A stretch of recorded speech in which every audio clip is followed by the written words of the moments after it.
Yes. So I think the biggest thing for me, speaking of energy, is I don't have to show up to sell. Welcome to the Business for Aligned Women podcast. I'm Honey. I'm a coach working primarily with women and specializing in aligned business, personal transformation, and embodiment. Each week here I'll be sharing business strategy, business advice, tips and tools for you to think more deeply, for you to get more self-aligned, and for you to start your week in the most conscious and intentional way possible. We have such a juicy episode today. I'm speaking with Anita Dykstra, and I am recording this little intro in the rain on a beautiful autumnal, dark, really rainy day. So I apologize if you can hear some beautiful, lovely rain on the roof at the moment. Just know it won't be for the whole episode. So just for a couple of minutes.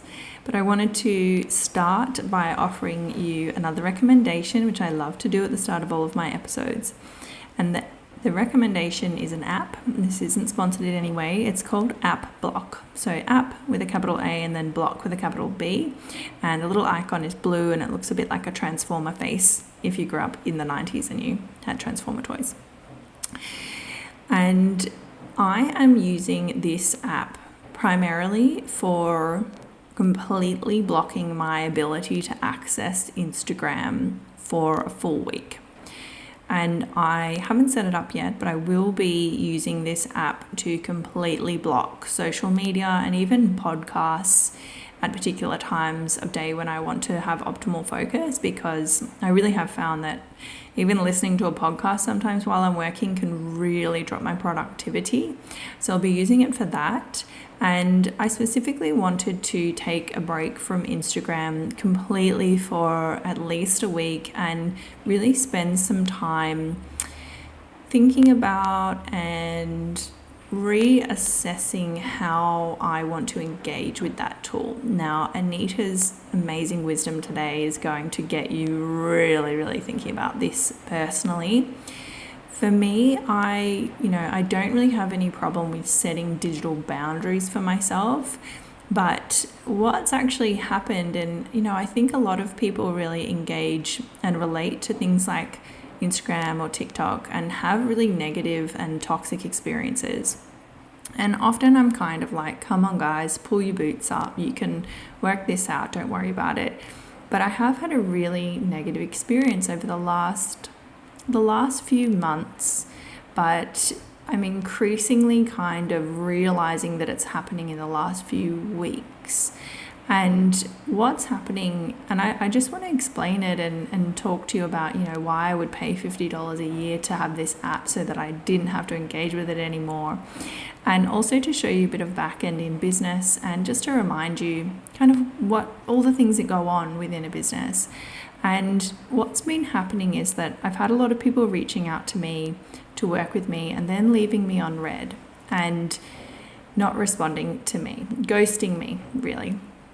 And I'm sure there's many, many reasons for that. And I'm really doing the work and trying to ask for their help in making me understand why that's happened, and if there's something that I do or say, or maybe it's the way that I say things that is making people no longer want to speak with me. But I think there's a couple of things going on. I think a lot of people are really used to, within the coaching industry, that coaches aren't transparent with their prices. So they might reach out to me and not know how much I cost, and then find out and realize that they can't afford to work with me, which is fine. I really would appreciate that they just tell me that though. And also, my prices are completely on every page of my website that there is a service. I'm really transparent with that. I find it incredibly toxic that any coaches do that. You can definitely see and access all of those prices. You don't need to go through an application form. You don't need to book in a call. They are all on my website listed. And also, if you send me a DM, there's an option to get an automatic reply, which lists out all the prices of my offerings. So it's really, really transparent. But, this happening with people messaging me, reaching out to me, and then leaving me unseen, leaving me unread, and ghosting me, it's really hurtful. It's really hurtful, and it leaves me feeling, just questioning myself. What did I do? What did I say? Have I upset them? Have I upset them somehow in my content? Have I shared an opinion that's really made them think something about me? And it sends me into a bit of a spiral because, it's happening frequently. And I think, on one hand, it's great because it's actually a beautiful filter, because I do not want to work with anyone who doesn't have basic levels of courtesy and basic good manners. Okay, so on one hand, I appreciate it. On the other hand, I just think people have stopped treating each other like human beings. Maybe you followed me for a long time, maybe you listen to the podcast every week, you're really used to hearing me in your ears and getting advice from me and getting that support, but you see me as something to receive from and not something to kind of have an organic exchange with, so that it means that you ghost me and you don't think anything of it. But on the other end of that is a human with feelings, and it can be really, really upsetting to constantly have to question, what did I do wrong? And I think a lot of that is wrapped up in being autistic and being significantly, constantly being taken the wrong way and having the way I am taken out of context, especially within communicating. So I've decided I need to get that app, I need to block, I need to take at least 7 days break because of how much this is hurting me and this is upsetting me as a person, not even as a business owner, as a person who's working within a business. So I know a lot of you have real struggles with digital boundaries and being on apps for too long and spending too much of your time and energy and attention on them. So I really think actually $50 a year is worth it for this service. And I really also think that at the end of today's episode, you will also realize, I need to redirect and rechannel my energy into things that are more helpful and more beneficial to me. Anita's going to explain a few of those avenues and options, and not pour so much of my energy into something which is just not reciprocal. It's not giving back. So now that I have opened up my soul and bared my heart to you, let's get into the really juicy, really helpful part of the podcast. So today I'm speaking with Anita. I came across her looking at her Pinterest marketing, but I quickly jumped into one of her boot camps on blogging. So Anita is a full-time travel blogger who's grown her website page views to thousands per month using both Pinterest and SEO. And SEOs through her blogging service.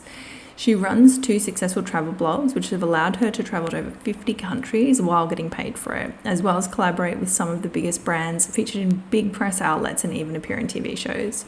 She's on a mission to help coaches, course creators, and done-for-you service providers create and grow businesses that lead to more income, impact, and freedom using reliable long-term strategies such as blog, SEO, and Pinterest marketing. And something that you'll realize today, and that I hope will inspire you, is Anita speaks a little bit about her energy levels and her kind of desire to be and not be visible a lot of the time, and that her tools and her processes and her focus on these more long-term pieces of content is actually allowing her to manage her energy and still show up even when she feels not amazing. That's such an inspiring and important thing for me, and I know that a lot of my clients have this problem of, I don't feel like it today, so I'll give up and I'll do nothing, and I'll then lose 2 or 3 weeks in my business, rather than what else can I do which is still going to help me and move me forward, even if it means I'm not video recording my face So I really hope that you get a lot out of this podcast episode. She is so kind and so lovely and so extremely knowledgeable on this kind of stuff. So please engage with her as well. I will be leaving her handles in the show notes. So jump right into the show notes and follow her from there. Anita, thank you so much for joining us. I would love to start with just getting you to introduce yourself to the audience just a little bit. Yeah, so thank you for having me, first of all. So my name is Anita. I'm originally from New Zealand, but these days I am based in Albania, which is right next to Greece. Such a beautiful place, by the way. If you haven't visited, definitely check it out. So I have been a blogger for over 10 years. And I started blogging when I was 19 years old, which is kind of crazy to say. My blog started off as a sort of like lifestyle DIY blog. And then I randomly bought a one-way ticket to London and I decided I want to try something different.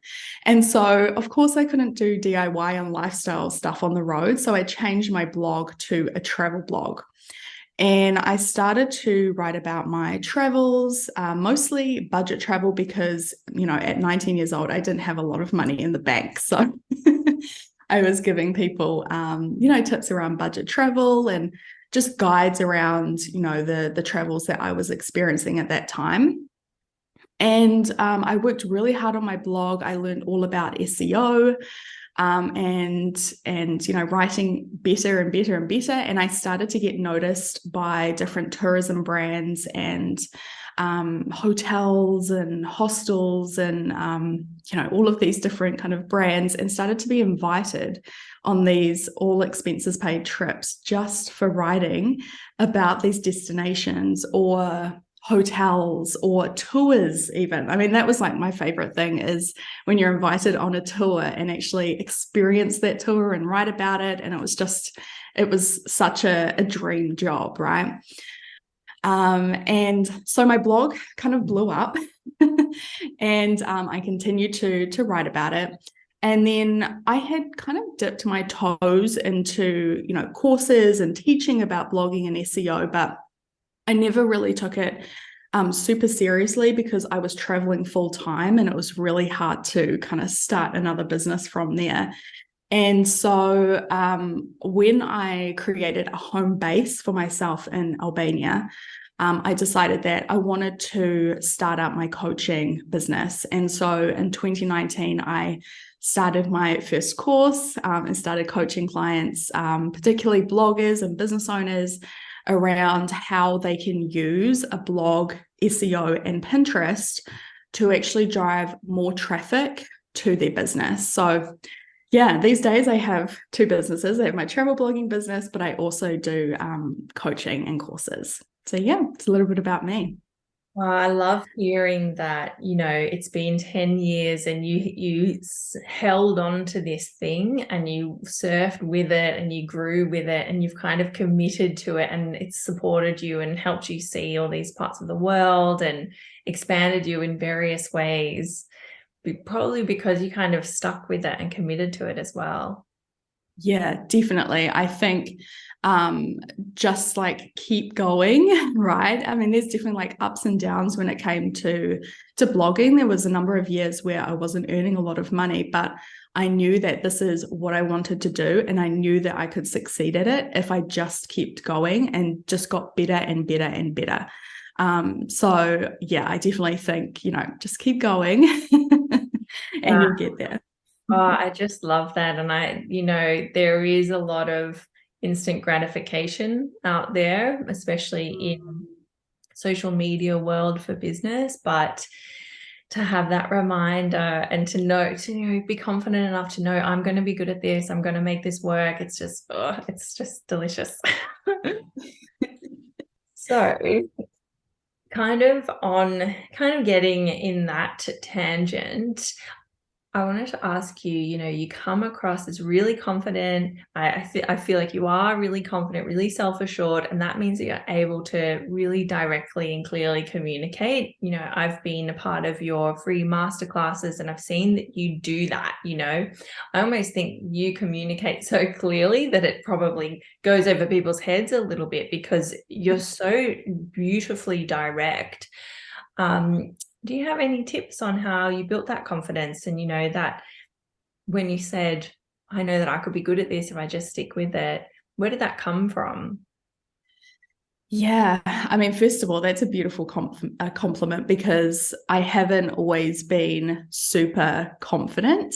It's actually something that I've been working at probably since I ever started coaching. I remember when I first started coaching and I got on my first coaching call, and beforehand, like for the whole day before, I would be shaking with fear. Like I would be so nervous.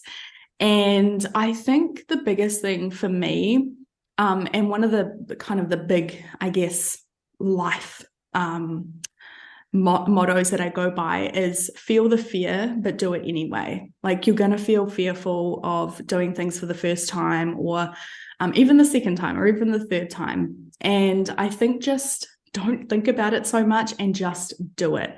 I've always come from that mindset ever since I've been 19 years old and hopped on that plane for the very first time.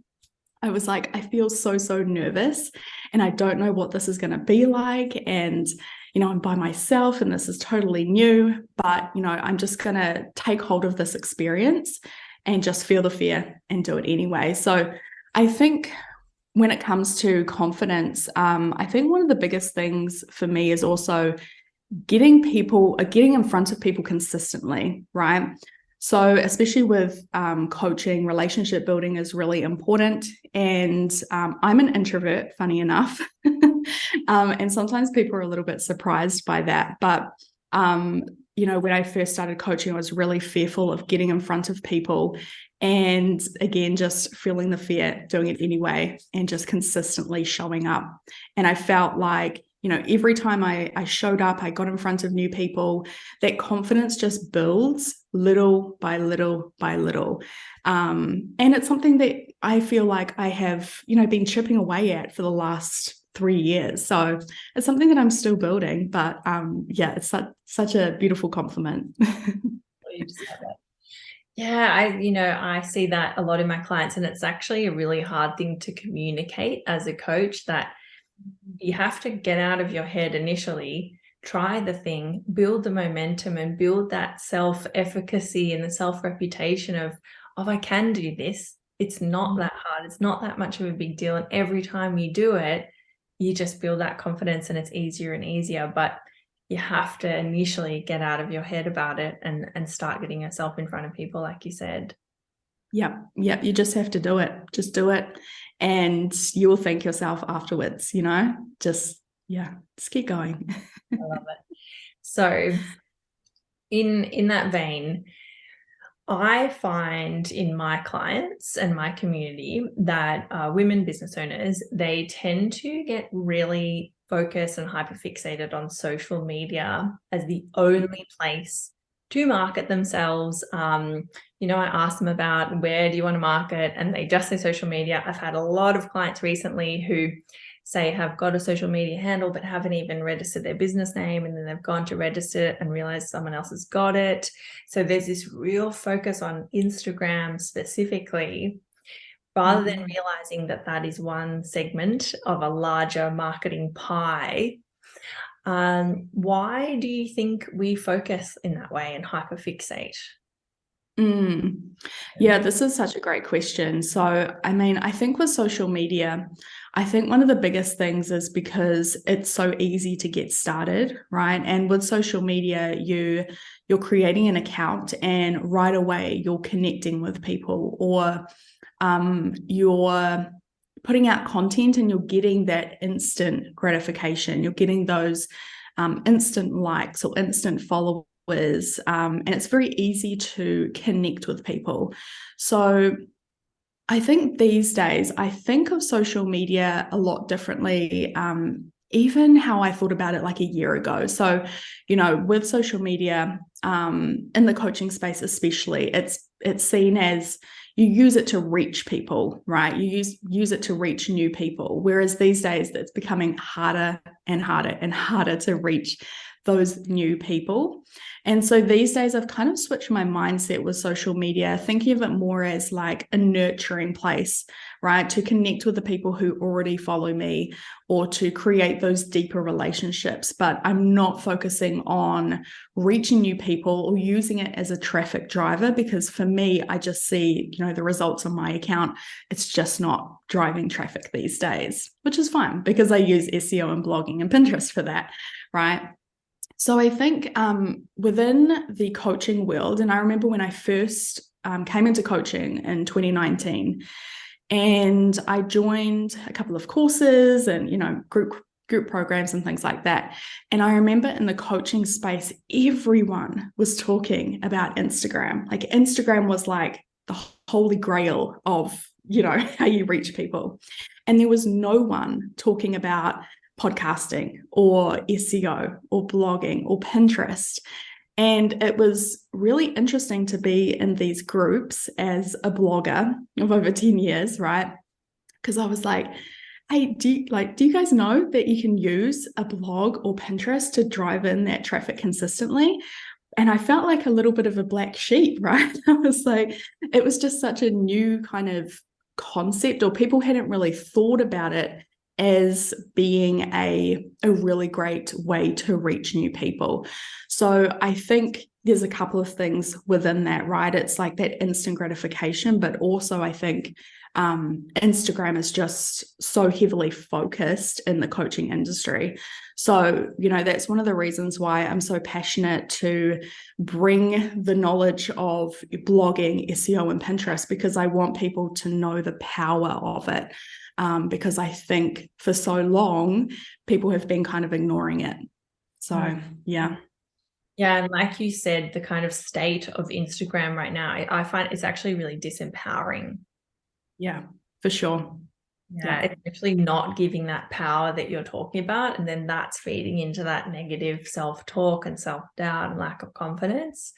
And all of my clients are totally varied businesses. And I've done business containers with women who have really varied businesses all over the world, different, races, different religions, everything.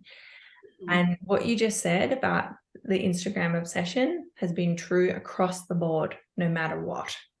And same as your black sheep who's going, hold up, guys, it's not the only be all and end all. I think it would be really interesting to study. Maybe it's women closer to our age group that have developed this really strange relationship. Maybe it's from seeing influencers grow really big. It's that, I could get that instant gratification if I just try one more time. I don't know what it is, but I think it's incredibly interesting to me.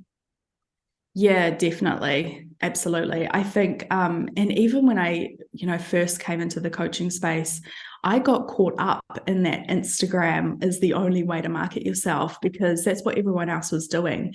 And there was a couple of months there where I got lost and I actually stopped blogging and I spent so much time on Instagram.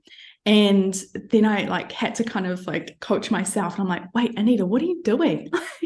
You do not have to do what everyone else is doing. You know how to market yourself using these evergreen strategies. Keep doing that because that's where you see results.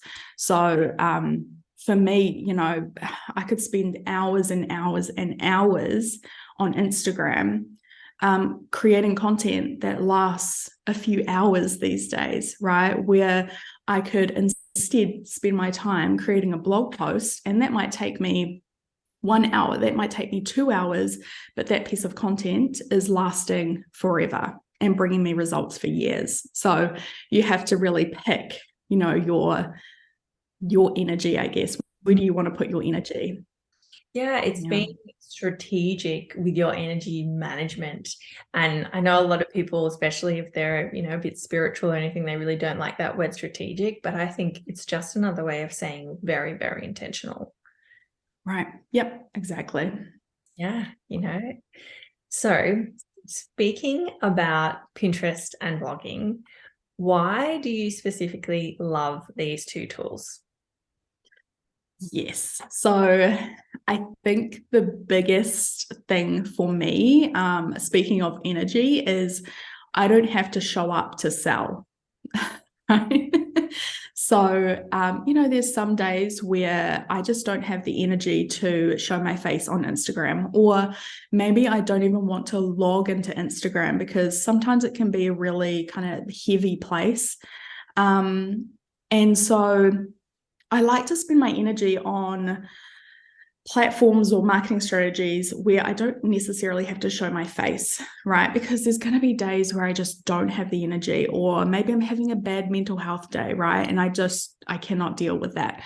So I like blogging and I like Pinterest for that reason, because I can be behind my computer in my pajamas. I can be in my bed, even just writing a blog post or creating content for Pinterest. So that's one of the reasons I love Pinterest and blogging. The other reason is because the content lasts forever. So, I'm focusing my time on creating content that I know people are going to read or save on Pinterest for years to come. So, one of my blog posts I published, I have many blog posts. I've been blogging for 10 years, right? But this is just one example. So one blog post that I published in 2016 in the last 12 months brought me nearly 30,000 page views. So 30,000, nearly 30,000 people to my website. Just one blog post that I spent a few hours writing and putting together has brought me those kind of results for years.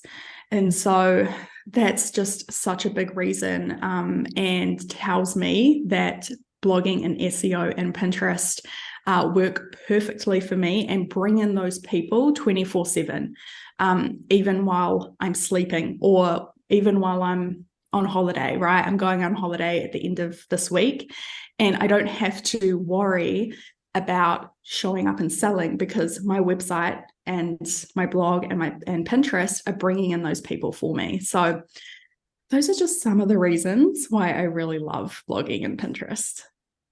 Yeah, it's a dream, isn't it? And all of my clients are women, and it's also a bit of a cycle awareness thing. All of us, if we menstruate, we've got 2 weeks of the month where we're not feeling 100%. We're not feeling that great. We're probably not even feeling like, we want to put makeup on or we want to get in front of the camera. So it's another strategy of really aligning with what's going on for you energetically in the body. If you've got those 2 weeks and you don't want to be on camera, but maybe you can handle writing a blog, it's going to be much more helpful. Oh, yeah, exactly. We all have weeks where we're just like, I'm not feeling it, right? And so, some weeks it's just track pants and a hoodie. And, with blogging and Pinterest, you don't have to show up in front of the camera to bring people to your website. So, I think that's just really important, especially as women. We have, like you said, we have those weeks where we don't want to show up. And that's okay. We don't have to. Yeah. And instead of not showing up and beating yourself up about it, showing up in a way like this is actually going to be more supportive long term. Yeah. Yeah. So do you think there are any, I had a client session today and I talked about her marketing on Pinterest, and she didn't even know that was at all a thing, that she didn't even know that was a possibility. Do you think, are there any myths or little known facts that you want to share or bust for people around Pinterest and blogging 2023? Oh, yeah. I feel like there's so many. We could do an entire episode on blogging myths and Pinterest myths. So when it comes to blogging, I think the biggest thing is a lot of people think that they can't have a blog because they're not a professional writer or they're not a good writer, right? So I think that's one of the biggest things that actually stops people from starting a blog. So when I started my blog at 19 years old, I don't know a thing about professionally writing. I had no idea. Right. I think, the biggest thing is if you can write an email, you can write a blog post. If you can write a social media caption, you can write a blog post. It's kind of like riding a bike at the end of the day. You just need to practice and you'll get the hang of it, right? So I think that's one of like the biggest, I guess, myths or roadblocks is you have to be a professional writer. You don't. You just have to write as you speak. That's it. And that's like the secret of how I've been a professional blogger for 10 years, right? And then I think another thing when it comes to blogging and SEO is that blogging is dead. That's something that I hear so often, right? I thought that blogging was more of a diary, or I thought blogging was like an old kind of marketing thing, right? And the thing is that if you use Google, you probably read blog posts. Yeah. So, I would say that if you use Google, then, you're seeing blog posts all of the time show up on page 1 of Google. And that tells us that blogging is definitely not dead. And then when it comes to Pinterest, I mean, yeah, I think Pinterest, a lot of people think that it's just a platform where you are saving like wedding inspiration or DIY ideas or food recipes. And of course, you can do that on Pinterest. Those categories are huge on the platform. But it has grown a lot over the last, 4 or 5 years. And there are a lot of businesses who are bringing in traffic passively from Pinterest. People go to Pinterest because they want ideas, they want inspiration, they want to learn how to do something. And so most likely your ideal clients and customers are on Pinterest. And you're not on there. So your content is not showing up in front of them. So you have a really big opportunity to get on the platform, start creating content that is shown in front of those ideal clients. And that content takes them to your website where they can learn more about your services and how to work with you.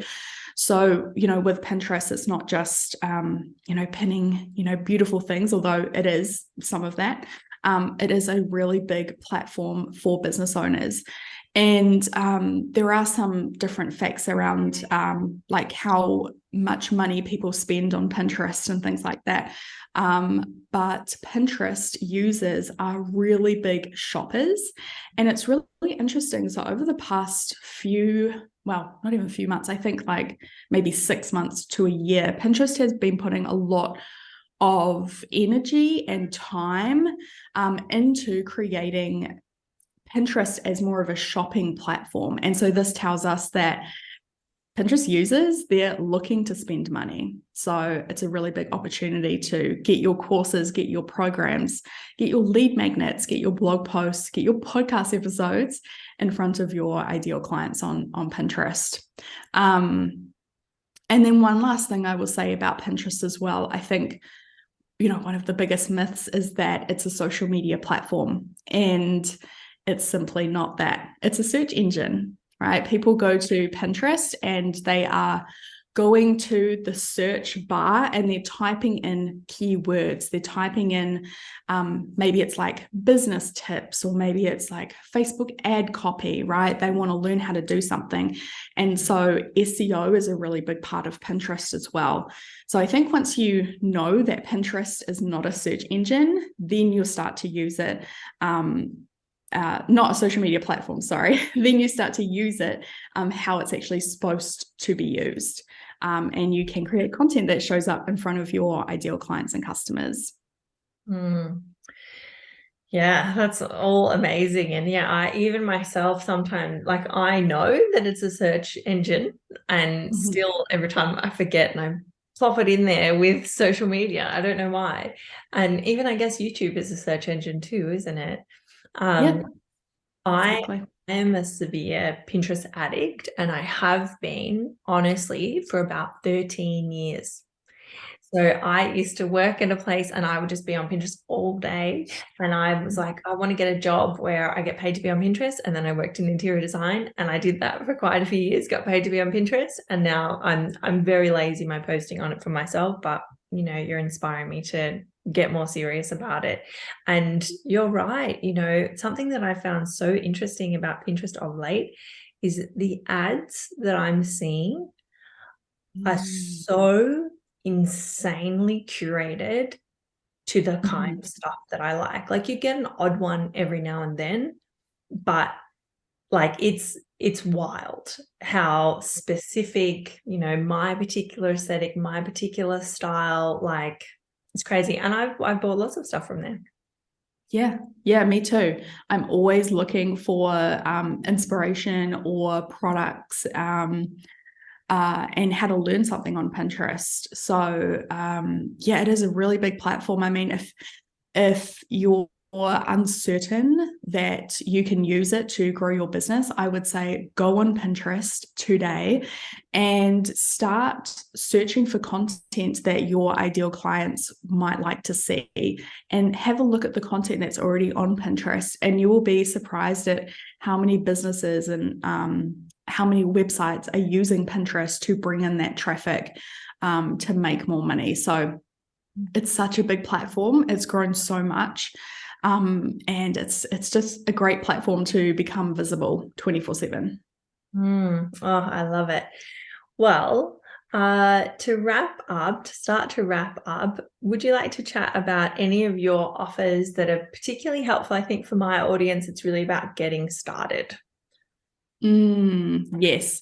So I have a couple of freebies that they can delve into if that suits them. So I do have a Pinterest masterclass that teaches you the 6 steps to making passive profit with Pinterest. I also have a Pinterest roadmap that just kind of shows you step by step on how to actually get your business on Pinterest. So if you haven't even created an account yet, that would be a really great start, because that shows you exactly how to create your account, how to optimize it, what kind of boards you should create, and getting started with content. And then if you want to dive a little bit deeper, I also have my Pinterest course, which is Passive Profit with Pinterest. And it's the one-on-one of Pinterest marketing in 2023. Yes, that one's on my little manifestation list, to-do list there that I would love to do. Thank you so much for your time and your energy today. And I will pop all of the links in the show notes for people to explore and connect with you and get to know you a little bit better. And thank you just so much for sharing your wisdom. And I really feel like this, even though it's a short conversation, will open the minds and the possibilities and really expand what marketing is for a lot of the listeners. Yeah, thank you so much for having me. It's always a pleasure to spread the word about SEO and blogging and Pinterest. And I really highly urge you to start building a blog or get on Pinterest and try it out, right? Be a creative scientist, see how it works for you. And I'm sure that you will be surprised and excited about the results that come in. Thank you for spending a little bit of time with me today. I hope that this episode has been helpful or inspiring or motivating for you to continue with your week in a really intentional way. I am always here to support you. I have many tools that are available to you right now at the click of a button, and I of course also offer trainings and one-to-one coaching. If you would like any more information on that, please check out my show notes or send me a DM. And I also wanted to let you know that if you have been enjoying the podcast, please leave a 5-star review in order to go into a competition or a draw to win access to my self-alignment workshop. The self-alignment workshop is my signature kind of start here tool that I suggest for absolutely everyone, whether you're a business owner or not. It will get you aligned with your values and Every single person that takes this and embodies it finds it to be incredibly empowering and confidence building. It's valued at 88 Australian dollars, and I will be giving one of those away for free every month, drawing from everyone who leaves a 5-star review. If you would like to go into that draw, please make sure you screenshot your review and send it to me, especially if you're overseas, because I don't always see those right away. You can send it to me via DMs and then you'll go into the draw. Otherwise, please share the podcast with anyone who you think it will help. Get it out. Let's connect with our community and also kind of share these tools and these ideas that will just make us a more aligned and intentional group of women. Have a beautiful and aligned day.